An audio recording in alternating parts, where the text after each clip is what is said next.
Shalom jemaat yang dikasih Tuhan, kami dari Dynamic Choir akan mempersembahkan satu pujian yang berjudul Forever by Chris Tomlin. Pujian ini senantiasa mengajak setiap kita untuk terus memuji dan bersyukur kepada Tuhan, karena kasih-Nya selalu hadir bagi setiap kita. Apapun keadaan saudara saat ini, tetap semangat, tetap memuji Tuhan dari hatimu yang terdalam, dan teruslah menjadi saksi yang hidup akan kasih Tuhan yang kekal. Karena Tuhan kita begitu baik, sangat baik, dan teramat baik. Tuhan Yesus memberkati.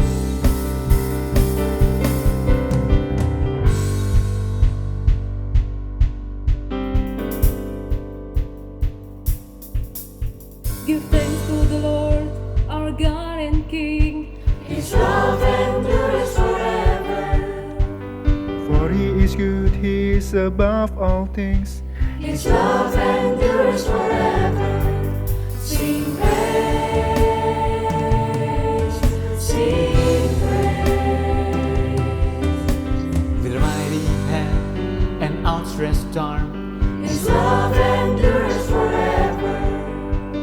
For the life that's been reborn, His love endures forever. Sing praise, sing praise.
Shalom Jemaat Gereja Kristen Jakarta. Gereja memberikan layanan ibadah live streaming bagi jemaat. Lalu apa saja yang perlu dipersiapkan?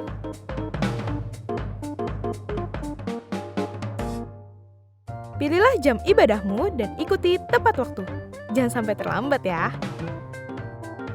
Berpakaian rapi dan sopan, seperti kondisi jemaat akan pergi ke gereja. Siapkan Alkitab dan alat tulismu ya. Duduklah dengan posisi yang baik agar tetap fokus. Hindari untuk berbaring ataupun sambil melakukan kegiatan lainnya di rumah. Berdoalah secara pribadi untuk mempersiapkan hati kita mengikuti ibadah ya. Berpartisipasilah aktif dalam beribadah, seperti ajakan untuk berdiri atau duduk, menyanyikan pujian, dan mendengarkan firman Tuhan dengan fokus. Persembahan dapat jemaat berikan melalui transfer ke rekening gereja lokal masing-masing ya. Ikutilah ibadah streaming sampai selesai. Mohon bimbingan orang tua untuk mengajak anak merenungkan firman melalui video sekolah minggu.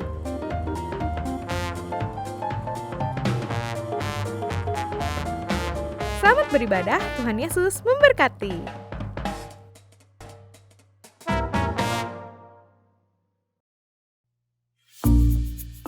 Shalom Jemaat Gereja Kristen Jakarta.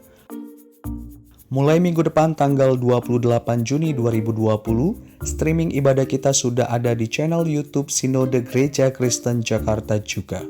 Untuk mengaksesnya, jemaat dapat mencari di YouTube search dan ketik Sinode Gereja Kristen Jakarta. Setelah itu subscribe dan nyalakan lonceng notifikasinya, supaya jemaat tidak ketinggalan dengan jadwal ibadah Gereja Kristen Jakarta. Atau lihat link di bawah ini.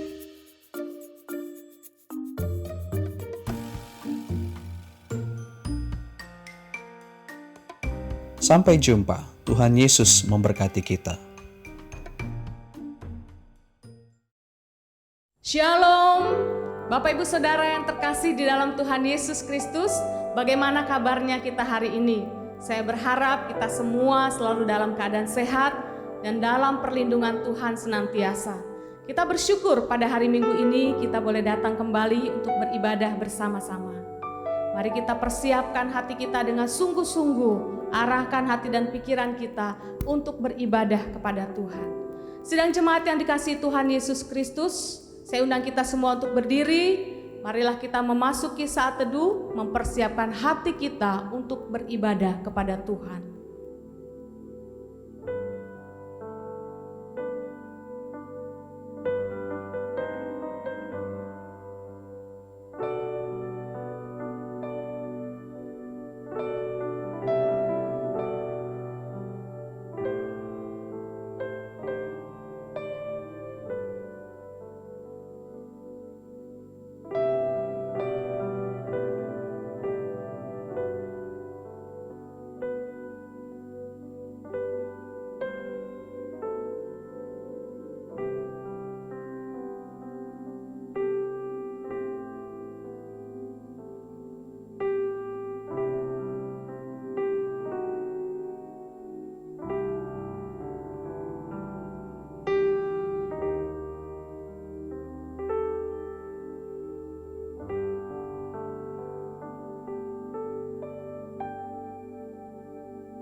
Pertolongan kita adalah dalam nama Tuhan yang menciptakan langit dan bumi, yang memelihara kesetiaannya sampai selama-lamanya dan tidak meninggalkan perbuatan tangannya.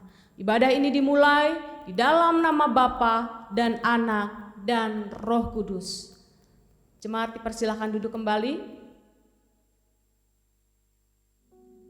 Bapak Ibu Saudara yang terkasih di dalam Tuhan Yesus Kristus, marilah kita bersama-sama menaikkan pujian kita kepada Allah. Pujian kita kepada Allah yang besar, yang layak untuk disembah. Mari kita naikkan pujian, sebab Kau besar.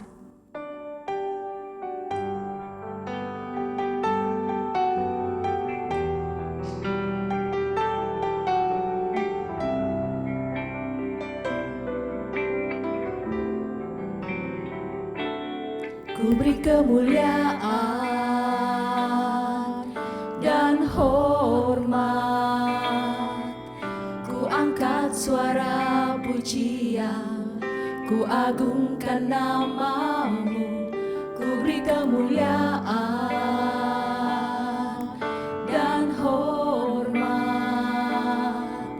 ku angkat suara pujian, ku agungkan namamu. Sebab kau besar, perbuatanmu ajaib, tiada seperti engkau, tiada seperti engkau. Sebab kau besar, perbuatanmu ajaib, tiada seperti engkau, tiada seperti engkau. Segala kemuliaan hanya bagi Tuhan. Ku beri kemuliaan dan hormat, ku angkat suara pujian, ku agungkan namamu. Ku beri kemuliaan dan hormat, ku angkat suara pujian, ku agungkan namamu. Sebab kau besar, perbuatanmu ajaib, tiada seperti engkau, tiada seperti engkau. Sebab kau besar, perbuatanmu ajaib, tiada seperti engkau, tiada seperti engkau.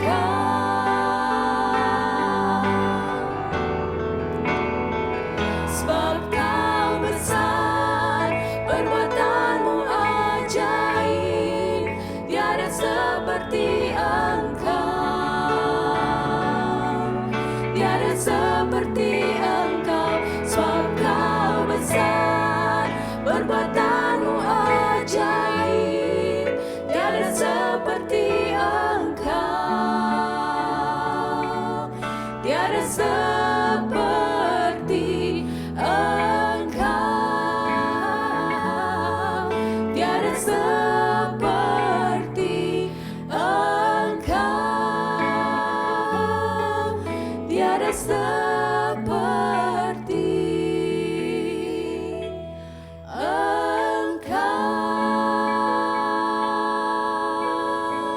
Tiada seperti Engkau Tuhan, Allah yang besar, Allah yang ajaib. Sedang jemaat yang dikasihi Tuhan, mari kita datang kepada Tuhan. Dengan kerendahan hati kita datang mengakui dosa-dosa kita di hadapan Tuhan, supaya kita boleh layak untuk menghadap Tuhan di dalam tempat kudus-Nya.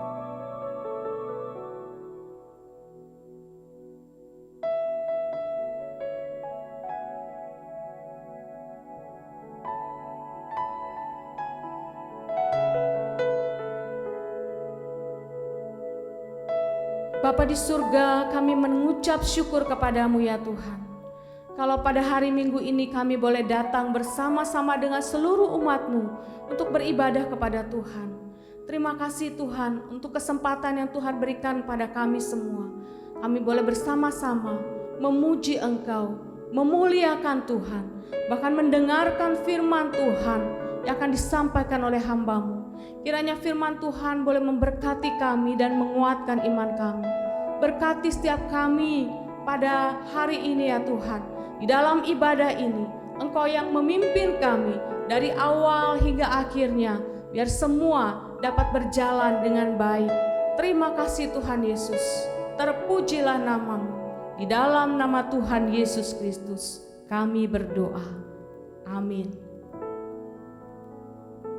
Sidang jemaat, kembali saya mengundang kita semua untuk berdiri. Kita akan mengikrarkan pengakuan iman rasuli bersama-sama dengan jemaat di seluruh dunia, di dalam segala abad dan di sepanjang zaman.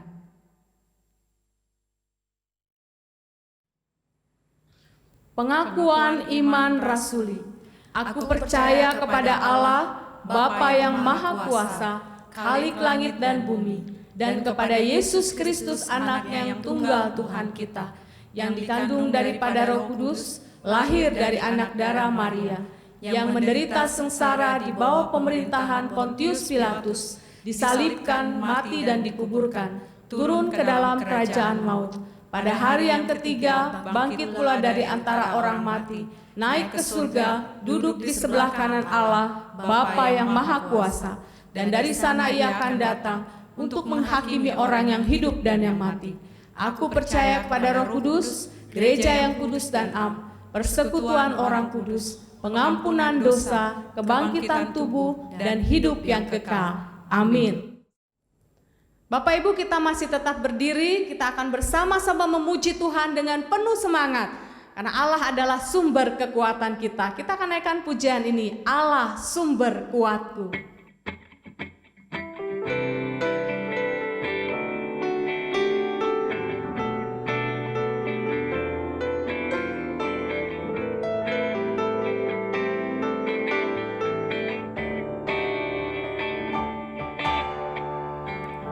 Hanya Kau milikku di surga,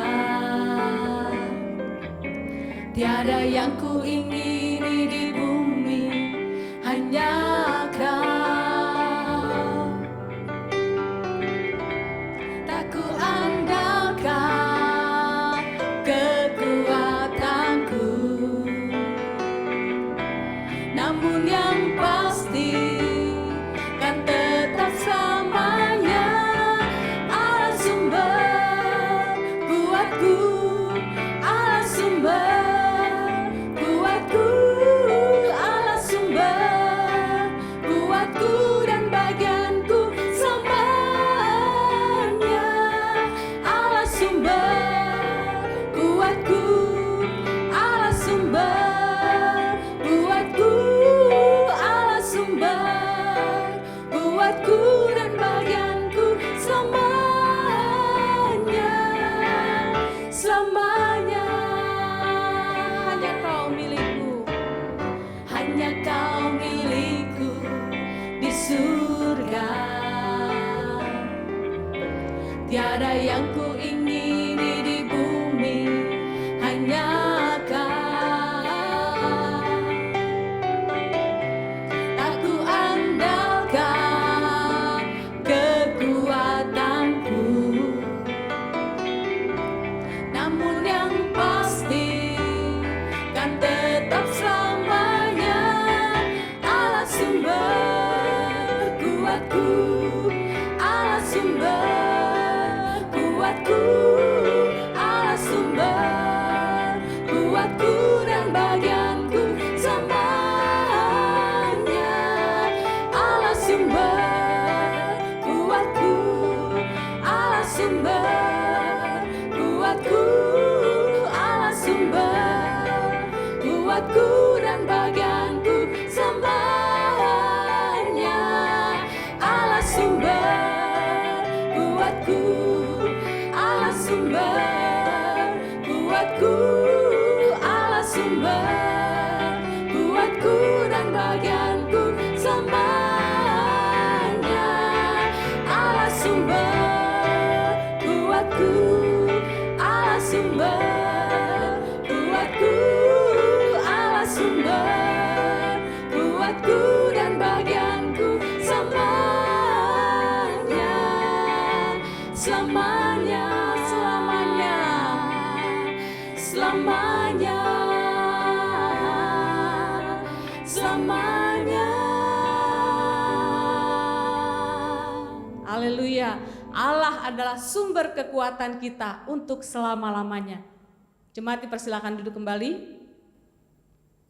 Tiba saatnya kita akan membaca firman Tuhan di dalam Mazmur 25 yang ke-12 sampai yang ke-14. Kita akan baca firman Tuhan ini bersama-sama. Demikian firman Tuhan. Siapakah orang yang takut akan Tuhan? Kepadanya Tuhan menunjukkan jalan yang harus dipilihnya. Orang itu sendiri akan menetap dalam kebahagiaan, dan anak cucunya akan mewarisi bumi. Tuhan bergaul karib dengan orang yang takut akan Dia, dan perjanjiannya diberitahukannya kepada mereka. Demikian firman Tuhan. Saat ini kita akan mempersiapkan hati kita untuk mendengarkan firman Tuhan. Mari kita menaikkan satu pujian, Kekuatan Hatiku.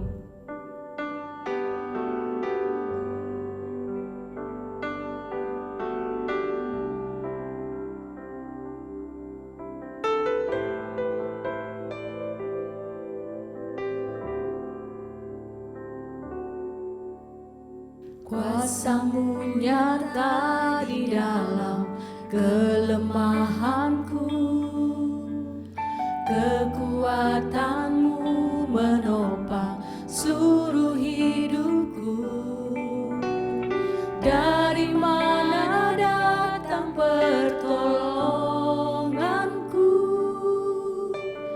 Hanya Yesus pertolonganku. Kuasa-Mu nyata di dalam kelemahanku,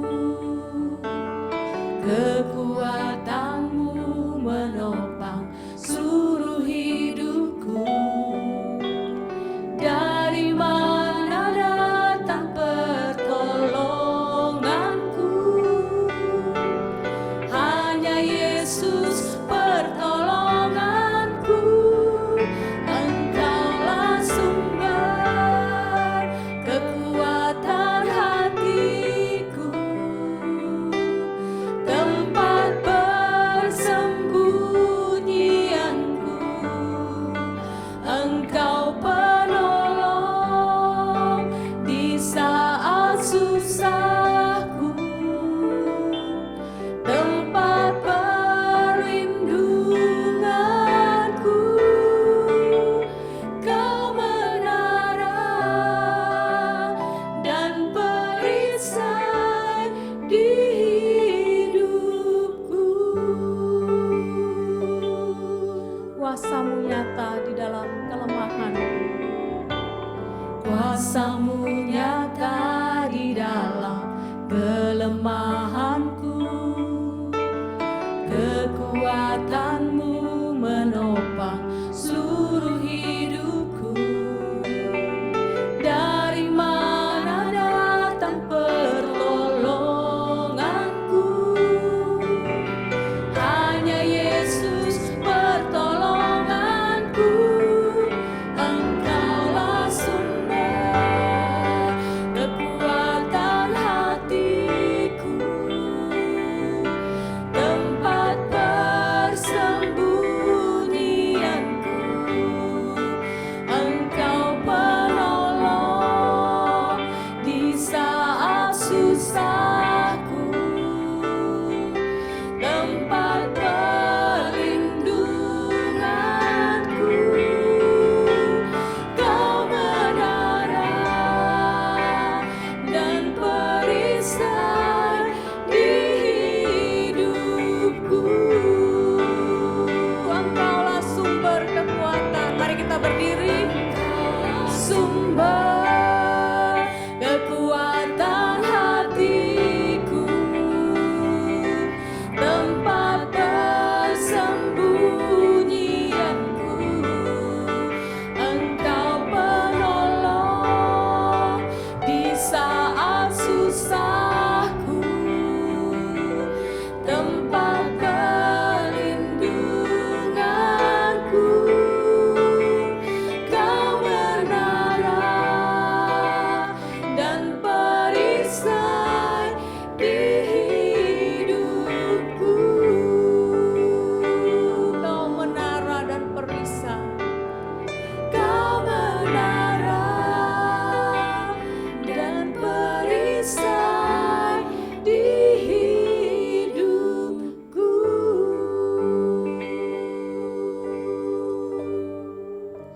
Silakan duduk kembali.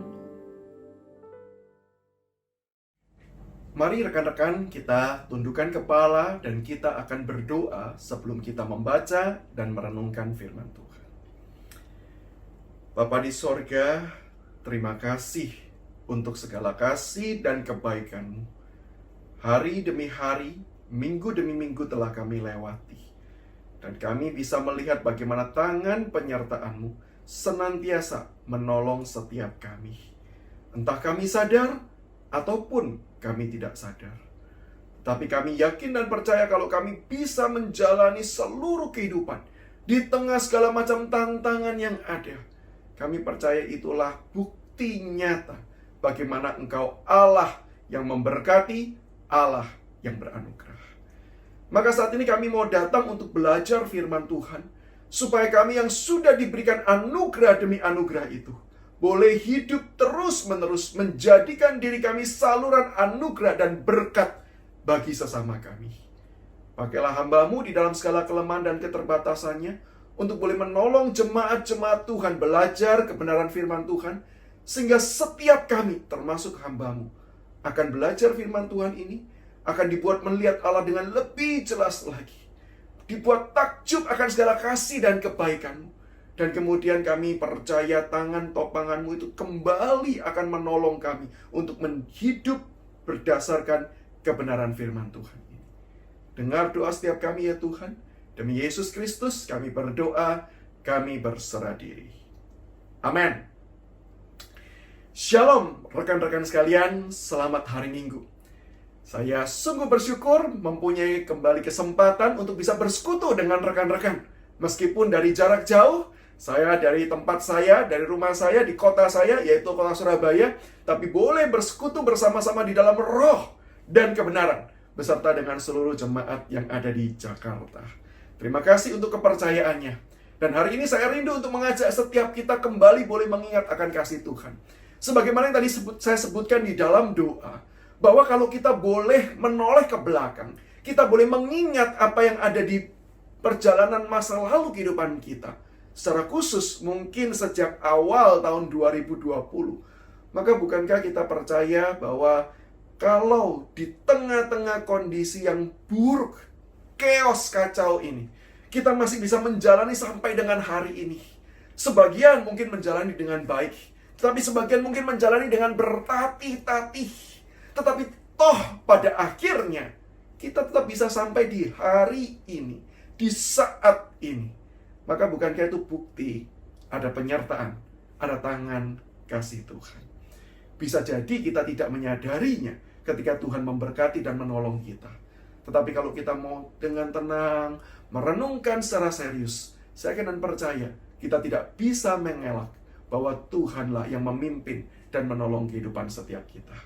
Maka sudah harusnya kita yang diberkati Tuhan ini dipanggil untuk menjadi berkat. Saya dan percaya di tengah-tengah kondisi tantangan dunia yang ada seperti saat ini, bukan sekedar untuk membuat kita itu cuma duduk mengharapkan Tuhan terus-menerus memberkati kita. Firman Tuhan sendiri mengatakan bahwa Tuhan itu adalah Tuhan yang memelihara umat pilihannya. Tuhan adalah Tuhan yang menjaga, Dia adalah Allah Immanuel. Maka berkat itu pasti akan menyertai kita. Saya sangat percaya akan hal tersebut. Tetapi ketika kita sudah hidup diberkati oleh Tuhan, Tuhan memanggil kita untuk menjadi berkat bagi orang lain. Pertanyaannya bagaimana cara kita hidup memberkati orang lain? Saya yakin dan percaya mungkin sebagian kita akan menjawab, oh iya, saya tahu caranya untuk bisa memberkati orang lain. Caranya supaya kita itu bisa jadi berkat adalah kita harus menunjukkan hidup kita itu berbeda dengan mereka. Bukankah seperti ada firman Tuhan mengajarkan Roma 12 ayat kedua, janganlah kamu jadi serupa dengan dunia ini.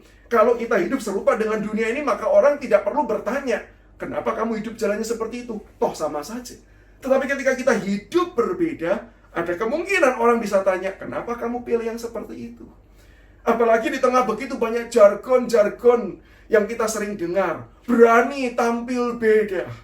Maka banyak orang meyakini kita bisa menjadi berkat bagi orang lain ketika kita hidup berbeda.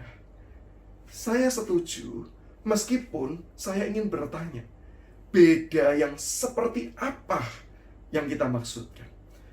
Karena bukankah kita mengetahui ada dua jenis berbeda?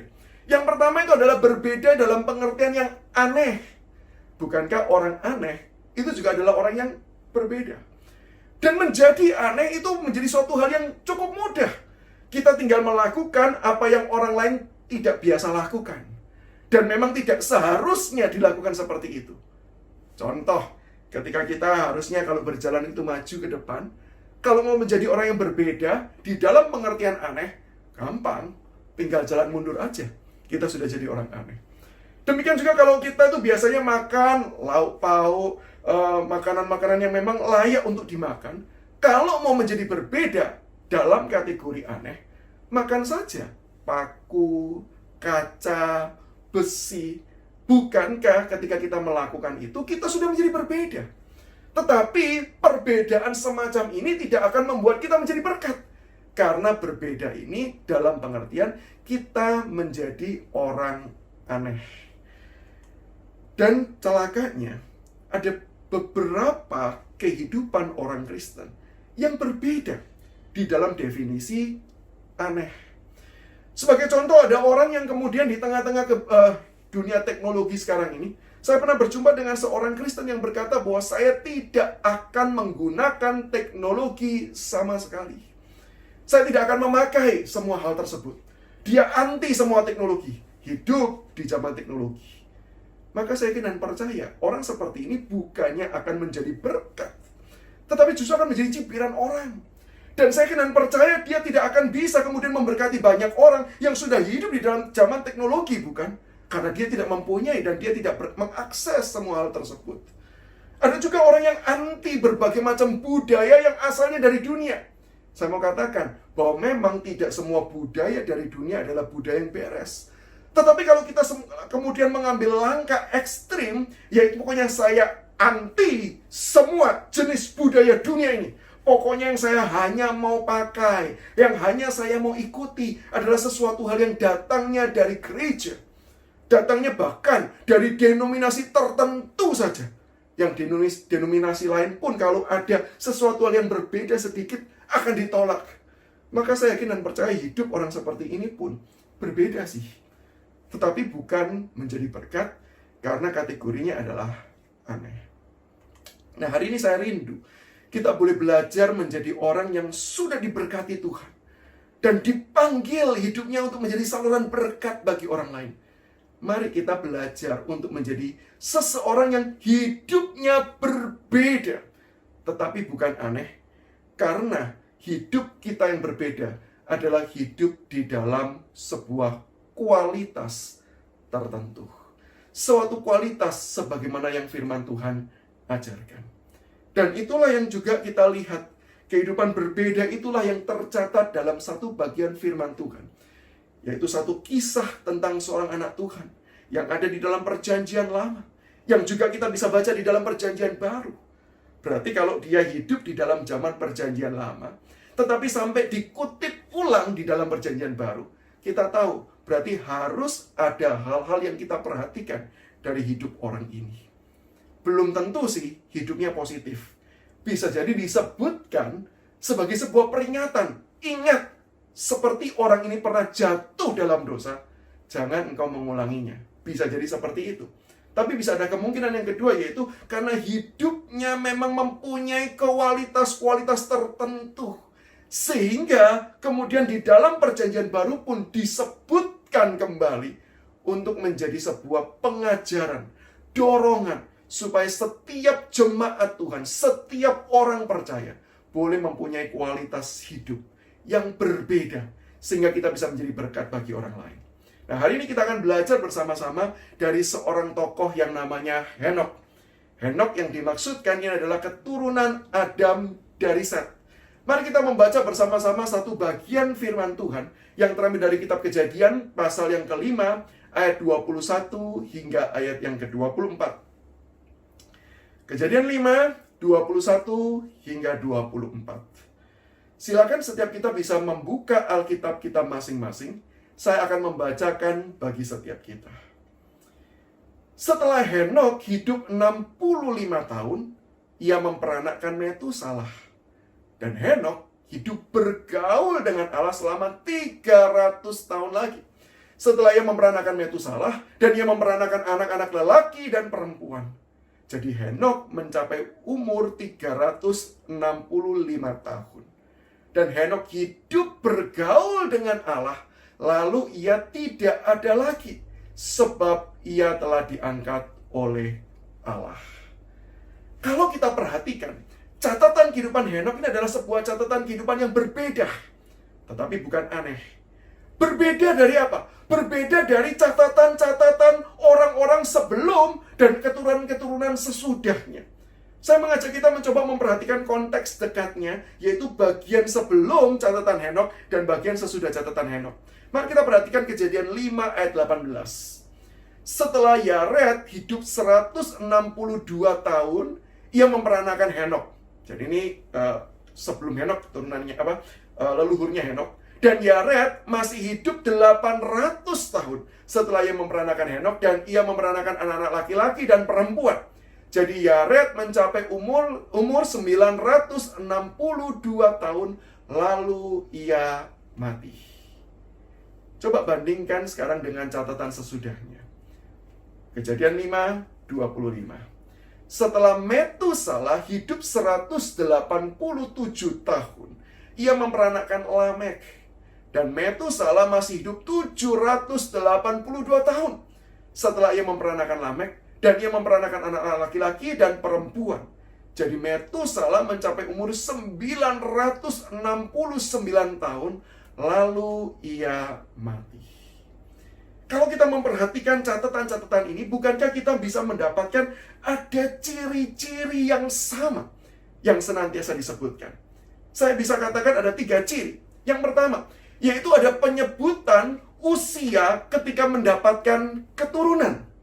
Baik itu Metusalah, baik itu kemudian Yared, termasuk Henokh. Dituliskan usia berapa, kemudian mendapatkan keturunan. Yang kedua, yaitu panjang usianya setelah dia mendapatkan keturunan-keturunan, sambil kemudian memperanakkan terus-menerus. Panjang usianya berapa lama? Dan yang ketiga adalah akhir kehidupannya, yaitu mati. Nah, mengapa catatannya itu serupa? Dan kalau kita perhatikan catatan sebelumnya ataupun sesudahnya juga mirip hal seperti ini. Kenapa dicatat seperti ini? Karena memang catatan ini mau memberikan beberapa penekanan. Penekanan yang pertama adalah penyebutan mendapatkan keturunan itu merupakan sebuah berkat penting bagi orang pada masa itu. Itu merupakan sebuah pencapaian sekaligus sebuah tanda bahwa mereka adalah orang yang hidupnya diberkati. Bukankah kita pernah membaca bagian firman Tuhan, baik di dalam perjanjian lama atau perjanjian baru, mereka yang mandul dianggap mereka hidup di dalam aib. Maka kalau mereka punya anak, itu adalah sebuah kehidupan tanda diberkati. Kehidupan yang sukses ditandai dengan mempunyai anak. Sehingga tidak heran ketika disebutkan mereka umur sekian memperanakkan. Itu sebagai sebuah catatan kesuksesan. Gue nikah dan gue punya anak. Ini merupakan sebuah kebanggaan bagi orang pada masa itu. Mungkin setara dengan pencapaian-pencapaian dalam karir di zaman sekarang, pencapaian di posisi tertentu bagi orang-orang berkarir, atau pencapaian tertentu bagi orang-orang bekerja dengan gaji tertentu. Itu sebuah kebanggaan di mana ya ini merupakan tanda berkat, tapi sekaligus pencapaian hidup. Nah, itu yang pertama. Dan yang kedua adalah disebutkan umurnya itu masih sekian ratus tahun. Jadi masih panjang. Dan sekali lagi kalau kita tahu di dalam konteks timur, baik itu zaman dahulu sampai zaman sekarang, umur panjang itu merupakan tanda berkat yang melimpah. Maka tidak heran setiap kali kita ulang tahun, kita selalu berkata panjang umurnya. Betul kan ya? Kenapa kita doakan seperti itu? Karena dengan panjang umur, orang timur tuh mempunyai bayangan bahwa itu artinya orang yang hidupnya sukses. Dan yang terakhir, ditutup dengan kematian. Bagi sebagian orang, akhir kematian itu menandakan sebuah cerita tragis. Ya sukses sih punya anak, ya sukses sih umur panjang, tapi bagaimanapun toh pada akhirnya dia mati. Sehingga ini mau menandakan semuanya adalah sia-sia. Tetapi saya percaya juga ada penafsiran lain, penafsiran yang juga masuk akal yang mengatakan bahwa kematian itu dirasakan setelah punya dua berkat. Seolah-olah apa? Hidup ini memang sudah puas, Sehingga ketika mati, mereka mati di dalam kondisi yang memuaskan dan membahagiakan. Yang manapun penafsirannya, setidaknya bagian ini mau menggambarkan ada satu titik ending, bisa jadi ditafsirkan positif, bisa jadi ditafsirkan negatif. Tetapi kalau kita melihat catatan hidup Henokh, dituliskannya mirip. Mirip berarti tidak sama. Selain jumlah usianya, tetapi pencatatan Henokh itu mempunyai perbedaan. Ada dua perbedaan. Yang pertama adalah Henokh bukan sekedar dicatat usianya, tetapi apa yang terjadi di dalam kehidupannya. Catatan-catatan sebelum dan sesudahnya cuma mencatat dia usia sekian, punya anak, dan dia masih berusia sekian ratus tahun lagi. Yang dihitung cuma panjangnya saja. Tetapi yang menarik begitu Henokh dicatat, Henokh bukan dicatat punya usia berapa panjang lagi, tapi selama dia hidup, apa yang ia kerjakan? Yaitu ia berhidup, bergaul dengan Tuhan. Sehingga ia bukan cuma dikenang sebagai orang yang usianya panjang, tapi ia dikenang sebagai orang yang menjalani proses kehidupan tersebut dengan benar dan baik. Kalau kita perhatikan, usia Henokh sebenarnya tidak panjang dibandingkan dengan sebelum dan sesudahnya. Cuma 300-an. Kalau kita baca yang sebelumnya 900, yang bawah juga 900, maka ini tergolong pendek sekali. Tetapi yang jauh lebih penting adalah bagaimana menjalani hari-hari tersebut. Bukan cuma perkara panjang, tetapi kualitasnya ada atau tidak. Itu perbedaan yang pertama. Perbedaan yang kedua adalah Henokh ini orang yang hidupnya itu bergaul dengan Tuhan dan dicatat tidak mengalami kematian. Kalau dua atau di dalam daftar tersebut kita selalu memperhatikan setelah mencapai usia sekian, memperanakan laki-laki dan perempuan, maka mati. Tapi Henokh dicatat dia tidak mengalami kematian, tapi dia diangkat untuk hidup bersama-sama dengan Tuhan. Kalau catatan ini mau dibandingkan dengan catatan-catatan sesudah dan sebelumnya, dengan cara pikir negatif, toh pada akhirnya mati, maka kita membaca catatan Henokh ini dengan sebuah perspektif yang berbeda. Henokh tidak mati. Kalau yang lain, hidup itu bisa berakhir dengan sia-sia. Tetapi kalau Henokh, hidupnya tidak berakhir dengan sia-sia. Karena dia tidak mengalami kematian, tetapi dia tinggal langsung bersama-sama dengan Tuhan. Tetapi kalau kita pun mau mencoba menafsirkan, ya mati nggak apa-apa, tapi sudah bahagia kok. Kita juga tetap bisa berkata, Henokh jauh lebih bahagia. Karena apa? Karena dia tidak mengalami kematian tersebut, tetapi hidupnya terus-menerus di dalam kualitas yang baik. Itu yang terjadi. Kalau yang lain sudah sempat mencicipi kebaikan, mati puas. Henokh bukan berakhir dengan kematian, yang artinya apa? Kepuasan hidup itu terus-menerus dialami. Sehingga ini merupakan sebuah gambaran yang jauh lebih daripada apa yang didapatkan oleh orang-orang sebelum dan orang-orang sesudahnya. Dari perbandingan ini, bukankah kita bisa menyimpulkan bahwa hidup Henokh berbeda sih? Berbeda. Tapi perbedaannya bukan aneh. Dia berbeda karena dia punya kualitas hidup tertentu. Apa kualitas hidupnya? Nah, saya rindu mengajak kita belajar dua kualitas dari hidup Henokh. Yang pertama, ciri hidup berkualitas yang diajarkan di dalam teladan kehidupan Henokh adalah kehidupan yang presisi.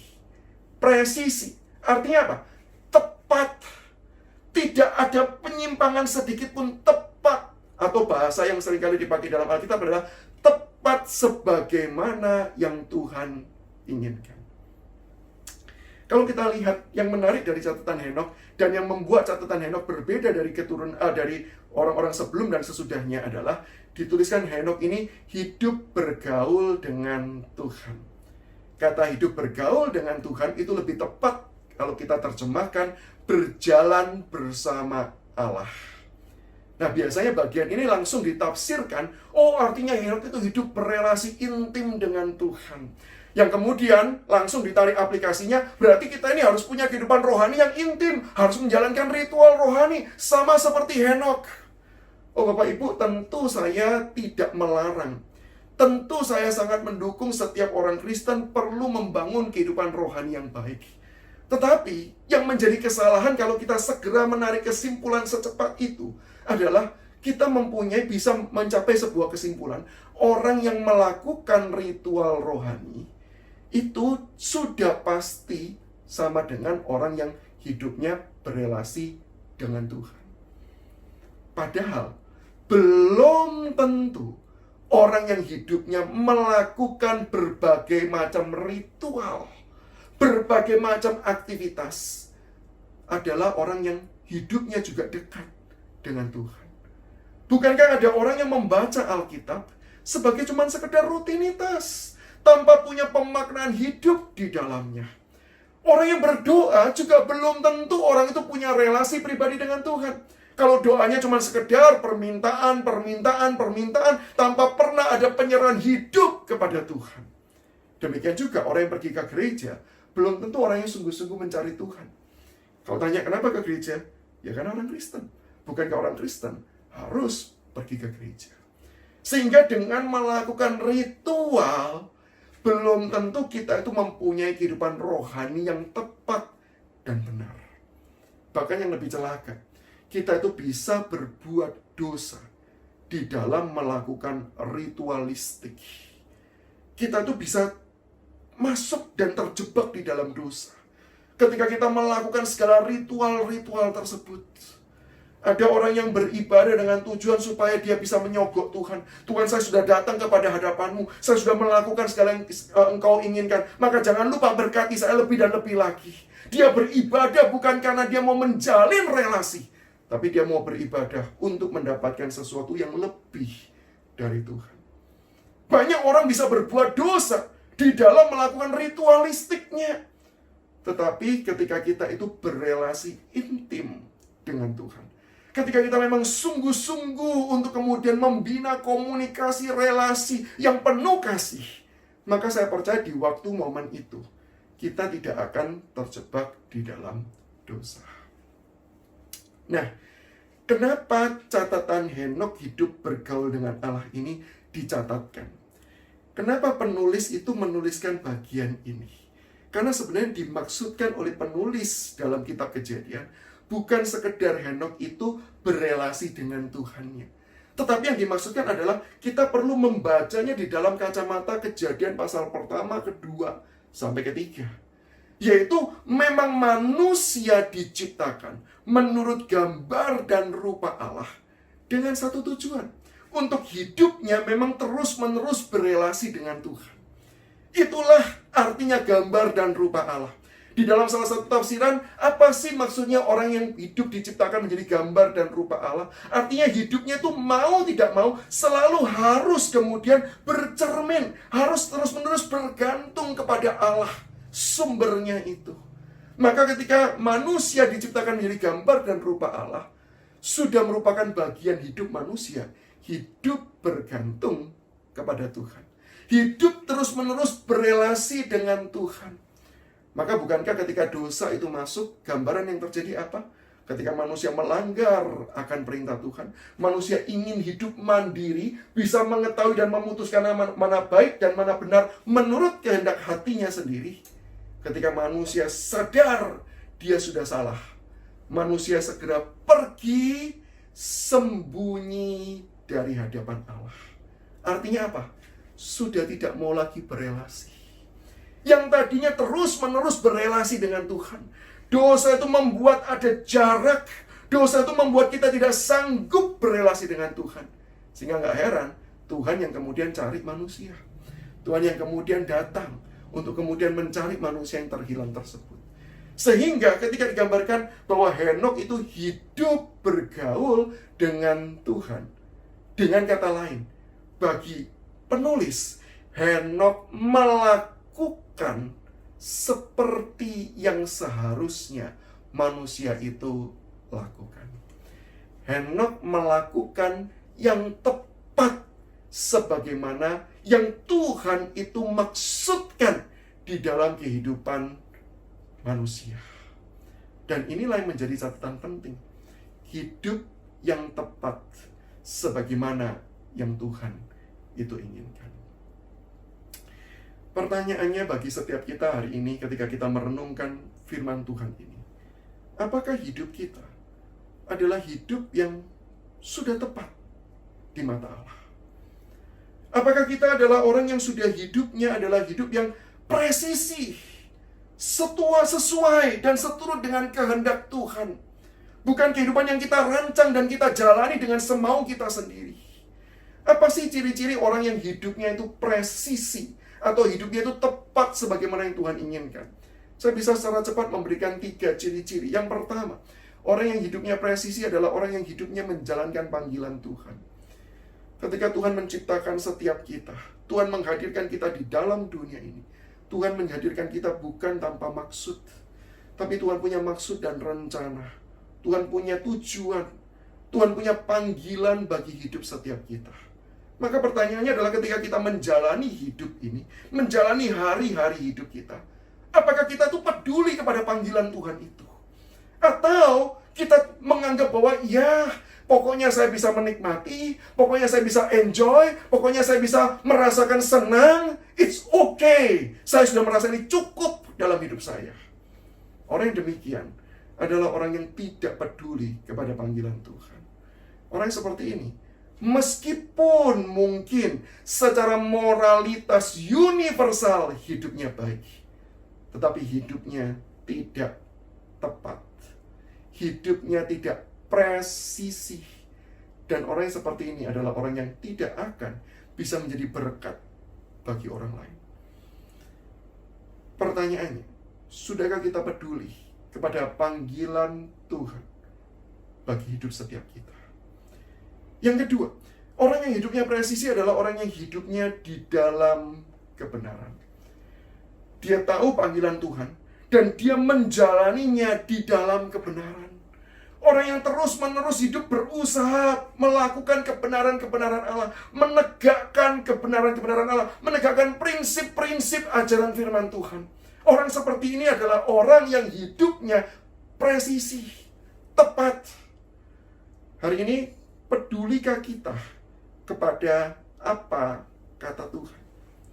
Pedulikah kita pada apa sih yang benar itu? Atau kita hidup sebagaimana zaman kita saat ini, yaitu setiap orang berhak menentukan kebenarannya sendiri-sendiri.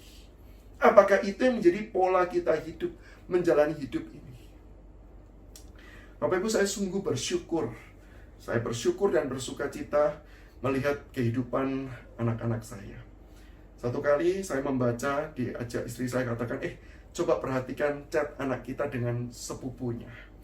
Nah, mereka punya sebuah permainan online. Saya memang ikut di dalamnya untuk mengawasi apa saja. Nah, kemudian salah satu sepupu dari anak saya ini kemudian berkata bahwa dia mau coba cara curang dalam permainan, gitu ya. Saya mau coba cara curang dah. Terus saya katakan, janganlah, jangan seperti itulah. Kamu pengen apa sih? Saya pinjami saja, enggak usah cara curang. Dia kata, enggak apa-apa, saya pengen coba sekali aja. Toh enggak apa-apa, ini kan cuma permainan. Tapi yang menarik dan mengharukan, anak saya bisa mengatakan, Tuhan tidak senang loh. Kita tuh hidup harus melakukan apa yang benar. Kalau kamu curang, kamu kan tidak ingin dicurangi. Coba perhatikan Tuhan Yesus mengatakan, apa yang kamu ingin orang lain perbuat padamu, perbuatlah terlebih dahulu pada orang lain. Kalau kamu nggak mau dicurangi, jangan curangi orang lain. Saya tidak pernah, anak saya tidak berkonsultasi kepada saya. Dia membaca Alkitab, dan dia mendapatkan kebenaran itu, dan dia mencoba untuk menghidupinya. Oh, ketika saya membaca chat itu, hati saya berkata, puji Tuhan. Puji Tuhan. Sekaligus itu juga mengajar saya, supaya saya juga terus-menerus hidup di dalam kebenaran, mempedulikan kebenaran Tuhan. Zaman ini adalah zaman yang berkata, sudah, kalau kamu menganggap itu benar, hidupilah. Yang penting kamu rasa itu oke, jalanilah. Apakah kita juga menjadi orang yang hidupnya demikian? Yang ketiga, orang yang hidupnya presisi adalah orang yang hidupnya mengasihi Tuhan. Rekan-rekanku, yang menjadi keunikan dari kekristenan, kita bukan dituntut melakukan semua perintah-perintah Tuhan saja. Tetapi yang jauh lebih dituntut adalah apakah semua yang kita lakukan itu kita kerjakan karena kita tuh mengasihi Tuhan.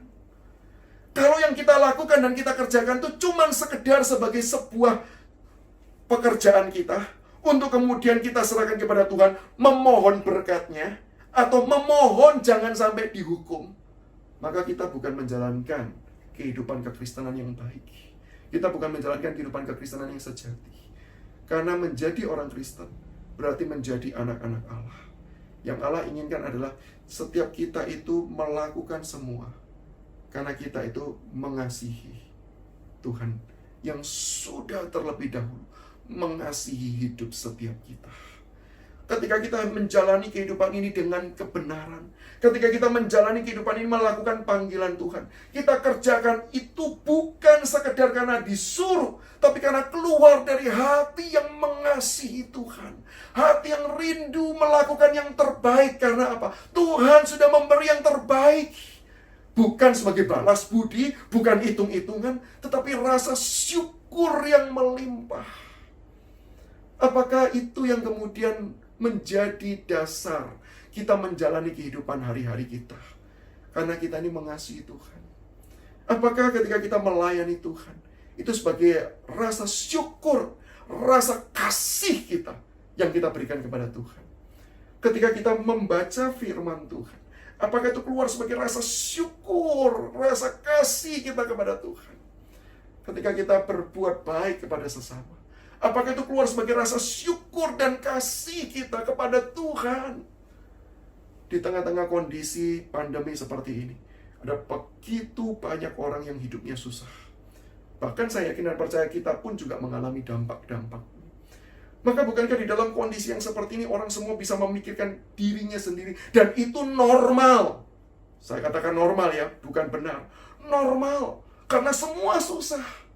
Tetapi di dalam kondisi seperti ini, kalau kita menyadari Tuhan itu sudah mengasihi kita begitu rupa, maka saya percaya tidak ada halangan, tidak ada sesuatu hal yang bisa merintangi kita untuk menyatakan dan mengekspresikan kasih kita. Kenapa? Karena hidup kita sudah merasakan yang terbaik, kasih Allah yang luar biasa tersebut. Nah, apakah kita ketika melayani orang lain, ketika kita melayani sesama kita, keluar karena kasih kita kepada Tuhan? 3 ciri ini adalah ciri-ciri hidup orang yang presisi, hidup yang benar, sebagaimana yang Tuhan inginkan. Inilah hidup yang berbeda, sekaligus hidup yang berkualitas. Bukan asal berbeda yang jadi aneh, tapi berbeda yang berkualitas. Ciri yang kedua, yaitu adalah konsistensi. Ciri yang kedua adalah konsistensi. Kalau kita membaca bagian firman Tuhan ini, bukankah kita akan mendapati bahwa frasa bergaul dengan Allah diulang 2 kali. Dituliskan bahwa setelah dia mendapatkan anak, maka dia hidup bergaul dengan Allah. Dan kemudian dia masih memperanakan laki-laki dan perempuan, dan dia hidup bergaul dengan Allah. Yang artinya apa? Baik dulu maupun sekarang, hidupnya sama. Bergaul dengan Allah bukan cuma di dalam kondisi-kondisi tertentu, bukan hanya di dalam masa-masa tertentu. Bukankah setiap kita mungkin bisa hidup bergaul dengan Tuhan di dalam masa-masa tertentu? Sebagai contoh, di awal pertobatan. Wah, saya yakin dan percaya setiap kita ketika kita pertama kali bertobat, mengenal Tuhan, pertama kali hati kita disentuh dengan kasih Kristus yang luar biasa. Kita tuh bisa hidup tuh bergaul dengan Allah. Yang mungkin ditandai dengan ketika kita tuh punya kerinduan yang besar untuk membaca firman. Dan setiap kali membaca firman, kita tuh bisa merasa dipuaskan oleh Allah. Kita bisa kemudian bisa merasa bahwa ini adalah hidup yang sungguh-sungguh berlimpah dengan kasih karunia Allah. Bahkan ketika kemudian kita selesai membaca Alkitab, kita tuh rindu kemudian kita tuh membagikan firman Tuhan tersebut. Bukankah itu tanda-tandanya? Dan kita bisa katakan, wah itu masa-masa yang indah. Kita bergaul dengan Allah. Tapi cuma pertanyaannya adalah, konsisten enggak? Dilakukan tidak? Sampai dengan saat ini. bukankah kita akan mendapati bahwa ya kita ini kurang konsisten. Kadang-kadang berhasil, kadang-kadang gagal. Bahkan kalau boleh jujur, lebih banyak gagalnya daripada berhasilnya. Dan bukankah kita tahu bahwa hidup yang tidak konsisten, atau bahasa lainnya adalah, bahasa mungkin modern, bahasa sekarang adalah hidup yang mudi. Kadang-kadang tepat, kadang-kadang tidak tepat. Ini adalah kehidupan yang tidak akan mendatang dan tidak akan memakai kita untuk bisa hidup menjadi berkat bagi orang lain. Saya teringat sebuah peristiwa yang saya kenang. Peristiwa ketika saya melayani di zaman sebelum pandemi. Ketika saya melayani sebuah daerah, satu tempat baru, maka selesai pelayanan, selesai ceramah, lalu kemudian saya diajak makan oleh majelis gereja tersebut, pengurus majelis gereja. Lalu dia sampai duduk di mobilnya, lalu berkata, "Pak, saya ajak Bapak makan tempat ini, Pak. Ini tempat makanan yang the best," gitu ya. Lalu dia jalan, tapi sambil dia jalan bilang gini, "Pak, enggak jadi deh Pak, kita makan di tempat lain saja." Nah, saya memang bukan orang yang sangat kuliner ya, mencari makanan-makanan khas dan tertentu. Tetapi karena dia sudah cerita bahwa ini yang the best, lalu tiba-tiba batal, saya tuh merasa bahwa kok agak aneh ya. Kalau memang nggak mau ngajak yang ke sana, ya jangan ngomong kan. Terus saya jadi tanya, "Loh Pak, yang di sana kenapa Pak?" Tapi saya oke loh Pak, saya makan apapun oke. Terus Bapak ini cerita, "Iya Pak, saya nggak tahu hari ini kokinya ini moodnya bagaimana." Nah, jawaban rekan majelis ini membuat saya semakin bingung. Saya tanya, "Loh Pak, hubungannya apa dengan mood kokinya?" Lalu orang ini cerita, "Karena gini loh Pak, koki ini nih masakannya tuh enak. Sebenarnya masakannya dia enak kalau moodnya baik. Kadang-kadang waktu datang ke sana menjamu tamu, makanannya itu bisa gak enak. Bahkan sudah dicampur dengan berbagai macam bumbu, garam, lada, apa, tetap rasanya gak enak Pak. Jadi daripada kita itu gak pasti, mending kita cari yang pasti-pasti aja deh Pak ya." Nah, saya katakan, "Oke Pak, saya ngikut aja lah Pak." Dan pengalaman berikutnya ketika saya datang lagi ke kota tersebut, diajak makan oleh orang sama, saya tanya, "Pak, masih ingat enggak tempat yang dulu Pak katakan itu, kokinya itu gimana Pak?" Dia katakan, "Waduh Pak, sudah lama tutup Pak. Sudah lama tutup." Karena apa? Ya banyak orang akhirnya tidak mau makan di sana. Karena nggak tahu dengan pasti, apakah makanan hari ini enak atau tidak enak. Nah itulah ciri-ciri orang yang hidupnya tidak konsisten. Orang hidupnya tidak konsisten lama-lama, dia tidak akan bisa kemudian disukai, dan kemudian dia tidak akan bisa memikat hati orang tersebut. Walaupun kalau dia lagi moodnya enak, makanannya dikatakan, "Wah, the best di kota itu." Sekota loh. Ini bukan cuma berbagai macam restoran, sekota the best. Tapi kalau lagi nggak enak, ya nggak enak sama sekali. Hidup yang tidak konsisten tidak mungkin menjadi berkat.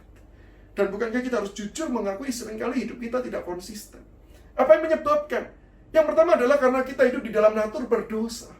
Sehingga jelas natur keberdosaan kita ini adalah natur yang membuat kita tuh seringkali kita tahu kebenaran Tuhan, tapi seringkali kita bergumul untuk kemudian kita melakukan dan hidup di dalamnya, bukan? Seperti Rasul Paulus mengatakan, "Aku tahu apa yang benar, tapi yang seringkali aku kerjakan bukan apa yang menyenangkan hati Tuhan. Oh, aku manusia celaka. Siapa yang dapat membebaskan aku dari tubuh maut ini?" Natur berdosa membuat kita sulit untuk hidup konsisten. Tapi saya juga yakin dan percaya faktor kedua yang menyebabkan kita sulit untuk hidup konsisten adalah karena kurangnya kasih kita kepada Tuhan. Saya mengintrospeksi hidup saya sendiri Bapak Ibu. Kalau bercermin pada pertama kali saya kenal Tuhan, pertama kali saya bertobat, saya merasa saya sungguh-sungguh memberikan segala sesuatunya untuk Tuhan. Saya rela mati-matian apapun untuk Tuhan karena saya mengasihi Dia. Tapi semakin bertumbuh, semakin bertumbuh, semakin bertumbuh. Yang celakanya, pertumbuhan-pertumbuhan di dalam aktivitas itu tidak seiring dengan pertumbuhan cinta saya kepada Tuhan. Sekali lagi ya, saya bertumbuh semakin mau melayani Tuhan, semakin giat melayani Tuhan, semakin sibuk melayani Tuhan. Tetapi celakanya, dengan bertambahnya seluruh aktivitas pelayanan, tidak menjadikan saya semakin mencintai Tuhan. Bahkan jujur, beberapa kali saya jatuh. Saya memakai pelayanan dengan tujuan untuk kenyamanan, bahkan untuk kesombongan diri saya sendiri. Dan Tuhan berkali-kali mengajar, Tuhan berkali-kali mendisiplin hal tersebut. Karena apa? Saya mulai merefleksikan, karena saya merasa saya kurang lagi mencintai Tuhan. Yang saya cintai akhirnya diri saya sendiri. Saya ingat ketika masa saya masih remaja, saya ketika bertobat di masa remaja, saya menyerahkan hidup saya untuk melayani Tuhan. Saya ambil bidang pelayanan, satu bidang pelayanan yang tidak dicari-cari orang, yaitu pelayanan menjadi worship leader. Biasanya kalau orang tuh centang tuh yang penyambutan gitu ya, asyar, sound system gitu kan. Jarang ada orang centang tuh worship leader. Saya centang worship leader. Maka segera saya tuh langsung dipanggil oleh pengurusnya, diberikan training dan latihan, bahkan langsung dijadwalkan. Wah, saya ingat bagaimana saya bergumul awal-awalnya, mimpin pujian ditemani dengan rekan yang lebih senior. Saya cuma bisa memegang mimbar dengan tangan tuh yang berkeringat dingin, begitu. Sepanjang ibadah itu tegang sekali. Saya mempersiapkan dengan sungguh-sungguh, saya berdoa, saya bergumul dengan firman Tuhan. Datang momen pelayanan yang kedua, rekan saya tiba-tiba nggak muncul di hari H. Sudah latihan, nggak muncul. Lalu pengurus yang lain berkata, sudah, kamu sudah latihan, maju sendiri saja. Oh, Bapak Ibu, itu menegangkan sekali. Saya betul-betul berdoa, Tuhan, tolong. Sepanjang ibadah saya berdoa, Tuhan, tolong. Dan apa yang terjadi? Tuhan tolong, Tuhan berkati. Ibadah itu berjalan dengan baik. Orang berkata, oke, wah, puji Tuhan, saya semua berjalan dengan baik. Sekarang kamu bisa sendiri. Nah, dari situlah muncul mulai kesombongan. Saya mulai merasa bahwa luar biasa ya. Sudah dilatih instan, cukup 2 kali latihan, langsung tampil sendiri. Dan dianggap sebagai seorang yang mimpinya baik. Maka kesombongan itu mulai muncul. Dan Tuhan itu baik. Tuhan yang tahu kesombongan saya, Tuhan yang mengajar saya. Tuhan yang tahu tadinya ketika saya melayani, saya rindu memberikan cinta saya kepada Tuhan. Tapi kesombongan itu membuat saya tidak lagi mencintai Tuhan, tapi saya mencintai diri saya sendiri. Bagaimana cara Tuhan mengajar saya? Luar biasa Bapak Ibu, ini pengalaman yang saya tidak lupakan. Selama beberapa waktu saya melayani, lalu tiba-tiba di jadwal yang dibagikan untuk 3 bulan berikutnya, nama saya tidak muncul sama sekali. Saya waktu membaca itu saya kaget, kenapa saya tidak dipilih menjadi worship leader? Saya cuma membayangkan, oh jangan-jangan yang lalu saya sudah terlalu banyak. Ini waktunya memberikan giliran kepada orang lain. Teman-teman sama worship leader yang lain berkata, loh saya kok nggak ada jadwalmu? Saya yang dalam hati juga bertanya-tanya, iya ya kenapa ya? Tapi saya bisa bermulut manis berkata, enggak apa-apa. Harus gantian dong. Kamu sekarang giliran untuk maju. Ayo saya support, saya dukung. Begitu mereka tampil, saya duduk sebagai jemaat, saya kritik dalam hati saya. Kurang ini, kurang itu, kurang ini, kurang itu. 3 bulan berlalu dibagikan jadwal yang baru. Nama saya masih belum muncul, Bapak Ibu. Saya mulai berkata-kata, ini pengurusnya punya sentimen kah? Ini pengurusnya ada masalah dengan saya kah? Dan itu teman-temannya juga bertanya, kenapa namamu gak muncul? Kamu protes saja. Saya berkata, tidak apa-apa. Biar saya juga belajar untuk kemudian melihat orang lain. Dalam hati saya juga bertanya-tanya, kenapa ya? Tapi tidak terucap. Lewat 3 bulan. 3 bulan berikutnya dibagikan jadwal yang baru. Nama saya tetap tidak muncul. Dan saya mulai bertanya-tanya secara serius. Ini kenapa? Saya mulai cek apakah memang pengurusnya tidak suka. Apakah memang penampilan saya buruk. Saya coba pastikan semuanya. Enggak, semua baik-baik saja. Tidak ada yang membenci. Di waktu momen itulah, Bapak Ibu, ketika saya bersaat teduh, Tuhan tiba-tiba bersuara kepada saya. Tuhan berkata, kamu melayani untuk siapa? Kamu melayani untuk siapa? Dan pertanyaan itu menghancurkan hati saya. Saya ingat saya segera berlutut di samping ranjang saya berdoa, Tuhan. Memang benar, pelayanan itu datangnya dari Tuhan. Kalau Tuhan mau beri, maka Tuhan akan beri. Walaupun orang itu punya kemampuan, kalau Tuhan tidak mau pakai, Tuhan juga tidak akan pakai. Bapak Ibu, saya berlutut, saya mengaku dosa. Saya mengoreksi hidup saya. Dan Bapak Ibu, selewat 3 bulan itu, 3 bulan yang terakhir, berarti hampir setahun ya, jadwal dibagikan, nama saya muncul. Saya pulang, saya bawa kertas pelayanan itu. Saya kembali berlutut di samping ranjang. Saya buka lembaran itu. Dan saya berkata, Tuhan, ajar saya melayani bukan untuk menyatakan diri saya hebat. Ajar saya melayani bukan untuk menunjukkan segala kemampuan saya. Ajar saya melayani bukan karena kasih kepada diri sendiri, tapi ajar saya melayani karena saya mencintai dan mengasihi Engkau. Seringkali kita tidak konsisten karena kita kurang mengasihi Tuhan. Berbeda jauh dengan Allah. Allah yang mengasihi manusia, Dia Allah yang sempurna. Kasih Allah yang sempurna itu membuat dia konsisten. Maka ketika Allah itu berkata bahwa barang siapa mengaku dosa, Dia adalah Allah yang setia dan adil, Dia akan mengampuni setiap dosa orang. Itu berlaku tetap karena kasih-Nya konsisten. Kasih Allah adalah kasih yang sempurna. Maka Bapak Ibu, di waktu itulah kita bisa bersandar kepada firman Tuhan. Kalau Allah bukan pribadi yang sempurna, maka kasih-Nya tidak sempurna. Bisa jadi Dia tidak konsisten. Tetapi karena Allah adalah pribadi yang sempurna, maka kasih-Nya pun sempurna, firman-Nya pun sempurna. Maka firman yang mengatakan bahwa kalau kita mengaku dosa, kalau kita sudah gagal, maka Tuhan bersedia kemudian untuk mengampuni setiap kita kembali, memurnikan kita kembali. Itu pun ya dan amin.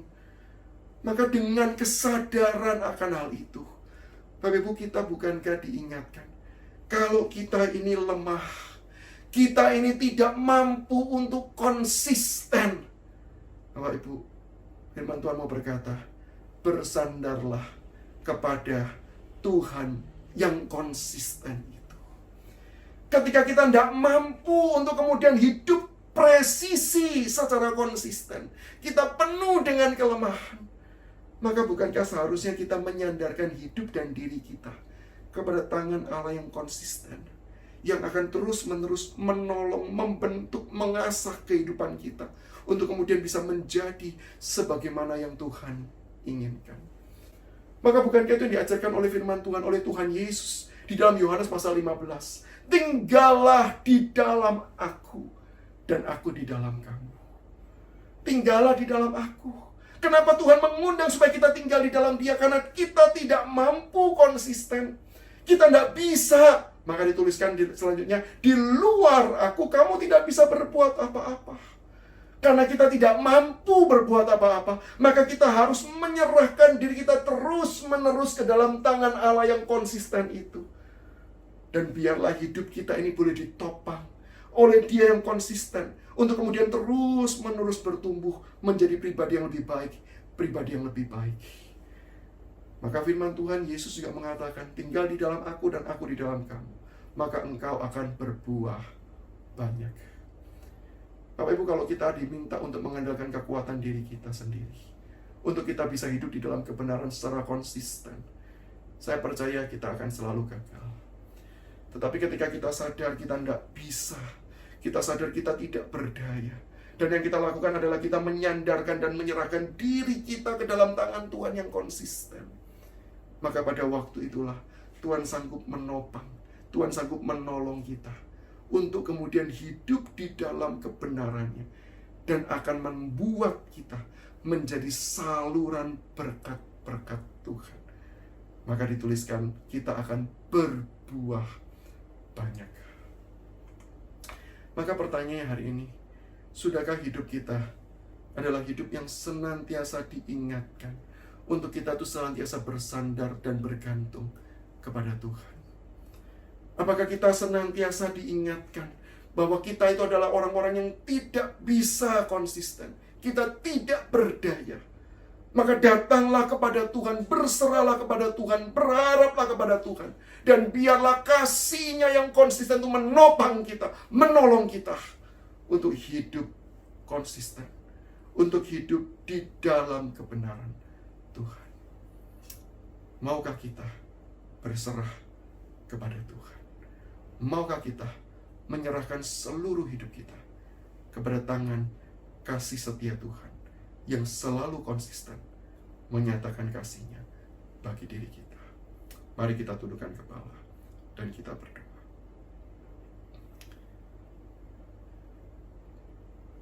Tuhan, hari ini kami belajar bagaimana kami dipanggil untuk hidup berbeda.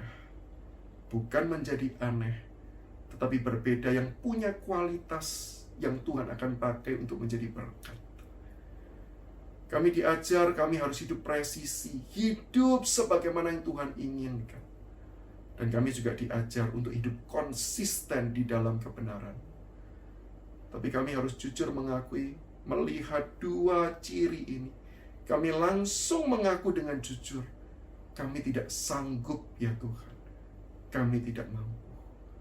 Maka di akhir dari seluruh perenungan ini, ketika kami sadar akan kelemahan dan keterbatasan kami ini, maka kami mau menyerahkan seluruh kehidupan kami ke dalam tangan-Mu, memohon Engkau lah yang memimpin, menolong, menuntun kami, supaya kami boleh hidup di dalam anugerah Tuhan, boleh hidup terus-menerus dipimpin oleh Tuhan. Sehingga akhirnya kami yang terbatas, kami yang lemah, tetapi di tangan Engkau yang tidak terbatas, dan di tangan Engkau yang konsisten, Engkau akan sanggupkan kami untuk menghasilkan banyak buah, yang melaluinya banyak orang merasakan berkat-berkat Tuhan.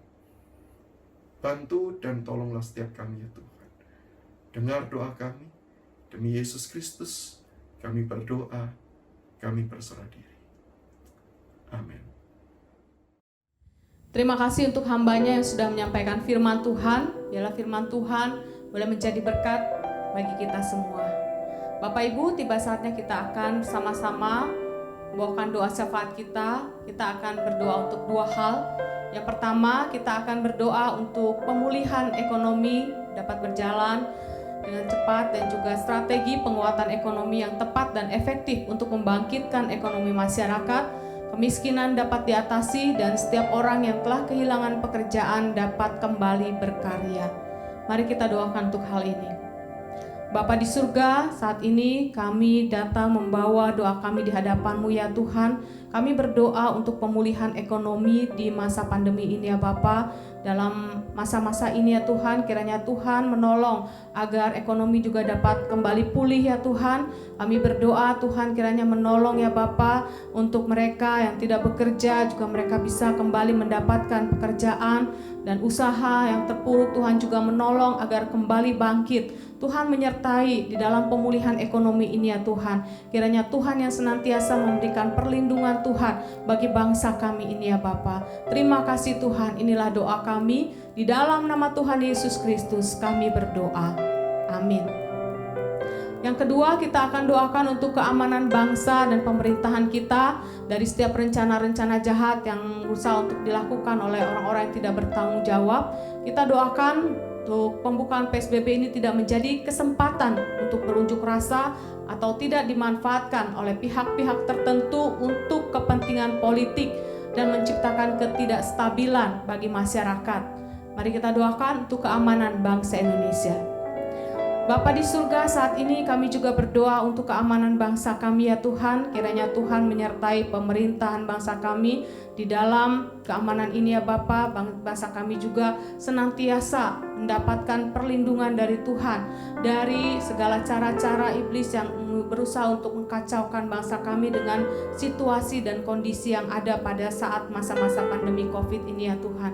Kiranya Tuhan menyertai agar tidak terjadi hal-hal yang buruk yang direncanakan oleh pihak-pihak yang tidak bertanggung jawab di dalam tengah-tengah kondisi yang kurang baik pada saat ini ya Tuhan. Di tengah-tengah pandemi COVID-19 ini, Tuhan kiranya menyatakan keamanan dan perlindungan Tuhan bagi bangsa dan negara kami.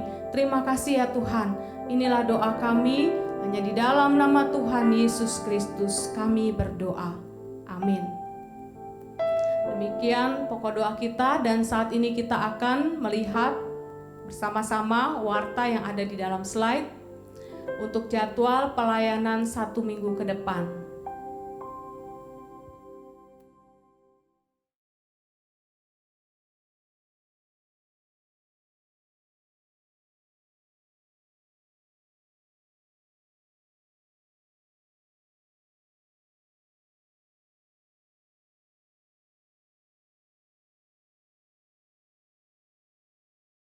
Demikian warta kita, dan saatnya kita akan memberikan persembahan kita. Jemaat dapat memberikan persembahan melalui transfer ke rekening gereja lokal masing-masing sesuai dengan nomor yang ditampilkan di layar. Sambil kita memberikan persembahan, kita akan menaikkan satu pujian, Hitung Berkat.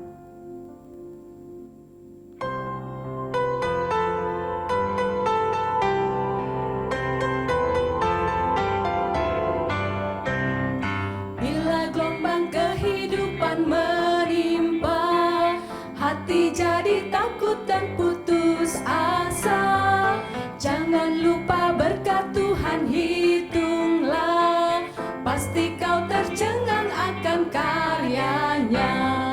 Hitung berkat satu persatu, dan lihatlah karya Tuhanmu. Hitung berkat satu persatu, hitung berkat yang melimpah padamu. Adakah berat bebanmu menekan, dan salib yang kau pikul melelahkan?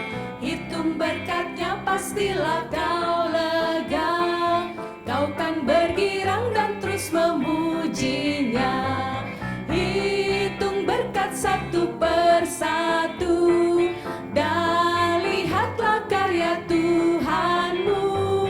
Hitung berkat satu persatu, hitung berkat yang melimpah padamu. Haleluya.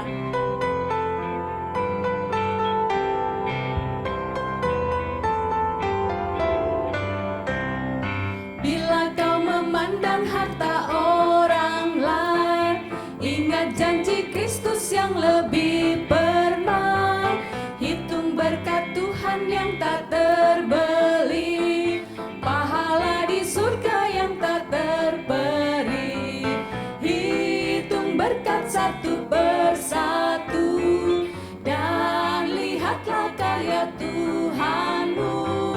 Hitung berkat satu persatu, hitung berkat yang melimpah padamu. Dalam pergumulanmu di dunia, jangan khawatir, Tuhan akan beserta, yang mengirim malaikatnya menjaga, membimbing, menghiburmu sampai surga. Hitung berkat satu persatu, dan lihatlah karya Tuhanmu. Hitung berkat satu persatu, hitung berkat yang melimpah padamu. Hitung berkat yang melimpah padamu. Mari kita berdoa. Kami bersyukur ya Tuhan untuk pemeliharaan Tuhan, untuk berkat-berkat Tuhan yang Tuhan berikan bagi kami ya Bapa. Terima kasih ya Tuhan. Di dalam kondisi yang kurang baik, Engkau pun masih tetap menyertai dan memelihara kehidupan kami. Terima kasih Tuhan, pada hari ini kami boleh memberikan persembahan kami kepada Tuhan. Biarlah kiranya persembahan kami boleh berkenan di hadapan Tuhan. Engkau memberkati untuk gereja yang mengelola persembahan ini ya Tuhan. Biarlah segala kemuliaan hanya bagi Engkau saja. Kami bersyukur di dalam nama Tuhan Yesus Kristus. Amin. Bapak Ibu, kita akan mengakhiri ibadah. Kita akan menaikkan pujian doksologi. Saya undang kita berdiri bersama-sama, dan doa berkat akan disampaikan oleh Pendeta Bobby Mesak.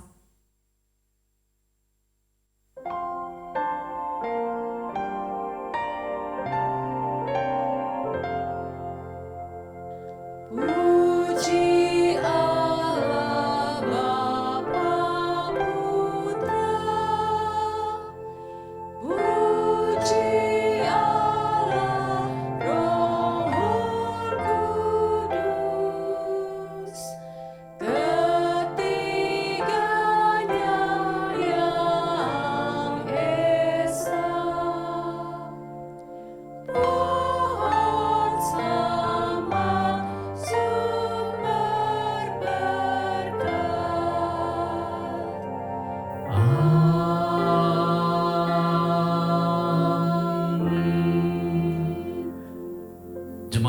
Tuhan, mari arahkan hati dan pikiran kita kepada Allah dan terimalah berkat-Nya.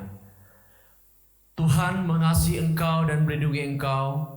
Tuhan menyinari engkau dengan wajah-Nya dan memberikan kasih karunia. Tuhan menghadapkan wajah-Nya kepadamu dan memberikan damai sejahtera di dalam Kristus, dalam persekutuan dengan Allah Roh Kudus yang terus memimpin sepanjang perjalanan kehidupan kita mulai hari ini sampai Tuhan Yesus datang kedua kali. Amin. Amin.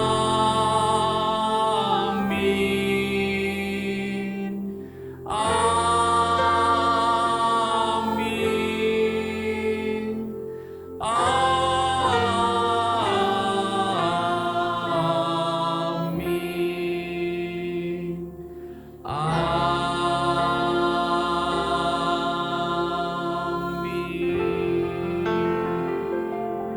Silakan duduk, ibadah selesai.